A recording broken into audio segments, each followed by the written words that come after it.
गुरुर्ब्रह्मा गुरुर्विष्णु गुरुर्देवो महेश्वरा गुरुर्साक्षात् परब्रह्म तस्मै श्री गुरुवे नमः। हम सबको हमारे जीवन में सबकी कमियां निकालने में बहुत मज़ा आता है। इसी तरह एक आदमी था जिसे सबकी कमियां निकालने में बहुत मज़ा आता था। फिर चाहे वो इंसान हो, कोई जानवर हो, कोई वस्तु हो या भगवान हो, वो सबकी कमियां निकालता था। एक बार उस इंसान को एक संत मिला। वो इंसान संत के पास जाकर कहा, मुझे लगता है आपके भगवान में अकल थोड़ी कम है। संत ने कहा, अच्छा हुआ आपने मुझे बताया, वरना मुझे तो लगा था मेरे भगवान में अकल है ही नहीं। इंसान ने कहा, अरे ये आप क्या कह रहे हो, आप तो संत हो। संत ने कहा, सही तो कह रहा हूँ, उसने आप जैसे व्यक्ति को बनाकर नासमझों वाली ही बात कर दी है। इंसान को क्रोध आया।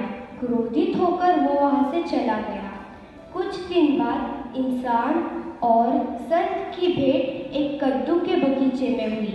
कद्दू के बगीचे के आगे ही एक आम का पेड़ था। इंसान ने संत से कहा, देखिए मैंने कहा था ना आपके भगवान में अकल थोड़ी कम है। इतना बड़ा कद्दू इतने छोटे से पेड़ पर लगाया है और इतना सा आम इतने बड़े पेड़ पर लगाया है। संत ने कुछ नहीं कहा, वो मुस्कुराकर वहां से चला गया। संत अपनी तपस्या करते आम के पेड़ के नीचे बैठ गया। आदमी भी थका हारा था, इसीलिए वो भी आम के पेड़ के नीचे आराम करने गया। भगवान ने मन में सोचा, इससे अभी बताना होगा किसमें अकल ज़्यादा है और किसमें अकल कम। भगवान ने जोर जोर से हवा चलाई। एक छोटा सा आम जो अभी पका भी नहीं था, वो आदमी के नाक पर जाके गिरा। आदमी ने जोर से चिल्लाया। संत ने कहा, क्या हुआ? आदमी ने कहा, कुछ नहीं।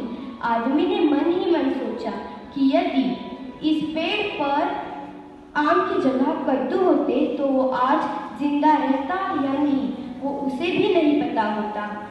उसने संत से माफ़ी मांगी और कहा, भगवान इतना महान कोई नहीं, उसने यह संसार जो बनाया है सब भी चीज़ें सोच समझकर बनाई है। इस कहानी से हमें यह पता चलता है कि कभी भी हमें किसी की भी कमियां नहीं निकालनी चाहिए, बल्कि उसकी जगह अगर हमने खुद की कमियां निकालकर उन्हें दूर करने का प्रयास किया तो हमारा जीवन सुखी होगा। इसी तरह हमें हमारे जीवन में हमारे माँ बाप के फैसले पर भी नाराज नहीं होना चाहिए।